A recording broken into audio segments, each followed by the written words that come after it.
आपल्या किडन्या न थांबता काम करतात, टॉक्सिन्सना फिल्टर करतात, फ्लुइड बॅलन्स करतात आणि आपल्या शरीराला स्वस्थ ठेवण्यास मदत करतात. वर्ल्ड किडनी डेच्या निमित्ताने चला जाणून घेऊया की किडनीला हेल्दी कसं ठेवल्या जाऊ शकतं. आणि यासाठीच आज आपल्या सोबत आहेत नाशिक शहरातील सुप्रसिद्ध नेफ्रोलॉजिस्ट डॉक्टर नागेश अघोर, जे आपल्याला सांगतील किडनीची योग्य काळजी घेण्याच्या सोप्या आणि परिणामकारक पद्धती. नमस्कार, मी डॉक्टर नागेश अघोर.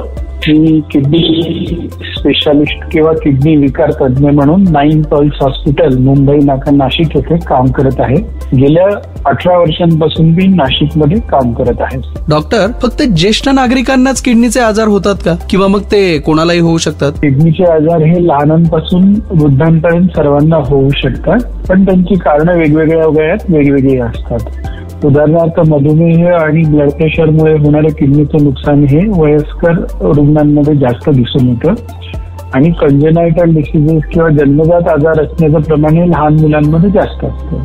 डॉक्टर, किडनीला स्वस्थ ठेवण्यासाठी आपण कोणत्या सवयी अंगीकारल्या पाहिजेत?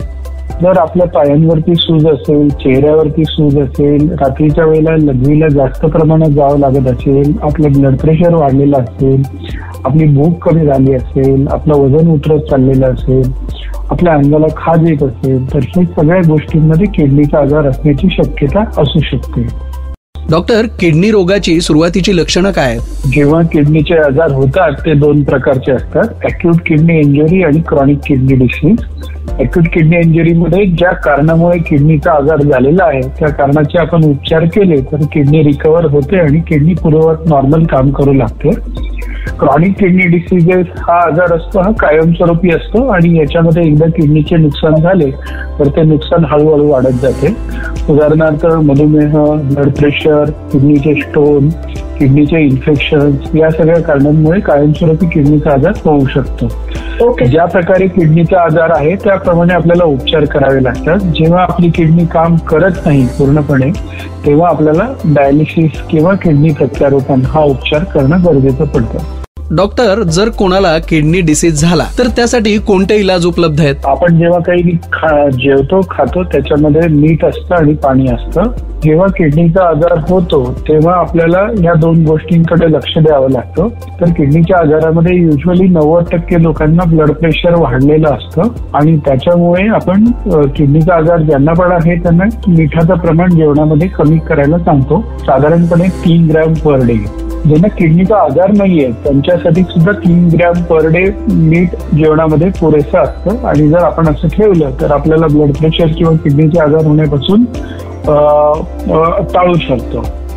पाण्याचं जे प्रमाण आहे ते जर आपली किडनी नॉर्मल असेल किंवा आपल्याला किडनीचे स्टोन्स असतील तर पाणी जास्त पिलं पाहिजे. तर साधारण 3 ते 4 लिटर पाणी रोज 24 तासांमध्ये पिणं आपल्याला आवश्यक आहे. पण जेव्हा कोणाला किडनीचा त्रास असतो किंवा हृदयविकाराचा त्रास असतो किंवा लिव्हरचा त्रास असतो अशा रुग्णांमध्ये पिण्याच्या पाण्याचं प्रमाण हे डॉक्टरांशी चर्चा करून ठरवलं पाहिजे आणि जर किडनीचं पाण्याचं प्रमाण त्याच्याप्रमाणे कमी जास्त केलं पाहिजे. उदाहरणार्थ एखाद्या रुग्णाला सूज असेल तर त्याला आम्ही पाणी आणि मिठाचं प्रमाण कमी करायला सांगतो. डॉक्टर, मीठ आणि प्रोटीनचा किडनीच्या आरोग्यावर काय प्रभाव पडतो? किडनीला हेल्दी ठेवण्यासाठी आपण मिठाचं जेवणातलं प्रमाण कमी ठेवलं पाहिजे, पाण्याचं प्रमाण 3 ते 4 लिटर ठेवलं पाहिजे, रोज व्यायाम केला पाहिजे, तंबाखू किंवा अल्कोहोलचं सेवन हे टाळलं पाहिजे. आपल्याला जर ब्लड प्रेशर किंवा मधुमेह असेल तर त्याची काळजी घेतली पाहिजे. पेन किलर्सचं प्रमाण टाळलं पाहिजे. डॉक्टर, किडनी रोगाची सुरुवातीची लक्षणं काय आहेत? जेव्हा किडनीचे आजार होतात ते 2 प्रकारचे असतात, अॅक्यूट किडनी इंजुरी आणि chronic kidney disease. Acute kidney इंजुरीमध्ये ज्या कारणामुळे किडनीचा आजार झालेला आहे त्या कारणाचे आपण उपचार केले तर किडनी रिकव्हर होते आणि किडनी पूर्ववत नॉर्मल काम करू लागते. क्रॉनिक किडनी डिसीजेस हा आजार असतो, हा कायमस्वरूपी असतो आणि याच्यामध्ये एकदा किडनीचे नुकसान झाले तर ते नुकसान हळूहळू वाढत जाते. उदाहरणार्थ मधुमेह, ब्लड प्रेशर, किडनीचे स्टोन, किडनीचे इन्फेक्शन या सगळ्या कारणांमुळे कायमस्वरूपी किडनीचा आजार होऊ शकतो. ज्या प्रकारे किडनीचा आजार आहे त्याप्रमाणे आपल्याला उपचार करावे लागतात. जेव्हा आपली किडनी काम करत नाही पूर्णपणे तेव्हा आपल्याला डायलिसिस किंवा किडनी प्रत्यारोपण हा उपचार करणं गरजेचं पडतं. डॉक्टर, जर कोणाला किडनी डिसीज झाला तर त्यासाठी कोणते इलाज उपलब्ध आहेत? आपण जेव्हा काही जेवतो खातो त्याच्यामध्ये मीठ असतं आणि पाणी असतं. जेव्हा किडनीचा आजार होतो तेव्हा आपल्याला या दोन गोष्टींकडे लक्ष द्यावं लागतं. तर किडनीच्या आजारामध्ये युजली 90% लोकांना ब्लड प्रेशर वाढलेलं असतं आणि त्याच्यामुळे आपण किडनीचा आजार ज्यांना पण आहे त्यांना मिठाचं प्रमाण जेवणामध्ये कमी करायला सांगतो. साधारणपणे 3 ग्रॅम पर डे.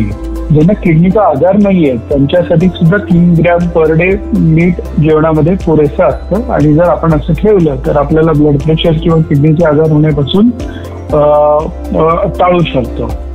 पाण्याचं जे प्रमाण आहे ते जर आपली किडनी नॉर्मल असेल किंवा आपल्याला किडनीचे स्टोन्स असतील तर पाणी जास्त पिलं पाहिजे. तर साधारण 3 ते 4 लिटर पाणी रोज 24 तासांमध्ये पिणं आपल्याला आवश्यक आहे. पण जेव्हा कोणाला किडनीचा त्रास असतो किंवा हृदयविकाराचा त्रास असतो किंवा लिव्हरचा त्रास असतो अशा रुग्णांमध्ये पिण्याचं पाण्याचं प्रमाण हे डॉक्टरांशी चर्चा करून ठरवलं पाहिजे. आणि जर किडनीचं पाण्याचं प्रमाण त्याच्याप्रमाणे कमी जास्त केलं पाहिजे. उदाहरणार्थ एखाद्या रुग्णाला सूज असेल तर त्याला आम्ही पाणी आणि मिठाचं प्रमाण कमी करायला सांगतो. डॉक्टर, मीठ आणि प्रोटीनचा किडनीच्या आरोग्यावर काय प्रभाव पडतो? किडनीला हेल्दी ठेवण्यासाठी आपण मिठाचं जेवणातलं प्रमाण कमी ठेवलं पाहिजे. पाण्याचं प्रमाण 3 ते 4 लिटर ठेवलं पाहिजे. रोज व्यायाम केला पाहिजे. तंबाखू किंवा अल्कोहोलचं सेवन हे टाळलं पाहिजे. आपल्याला जर ब्लड प्रेशर किंवा मधुमेह असेल तर त्याची काळजी घेतली पाहिजे. पेन किलर्सचं प्रमाण टाळलं पाहिजे. धन्यवाद डॉक्टर नागेश अघोर, आम्हाला इतकी महत्त्वपूर्ण माहिती दिल्याबद्दल. A public awareness initiative from the makers of Zeblong and Zeblong Tea.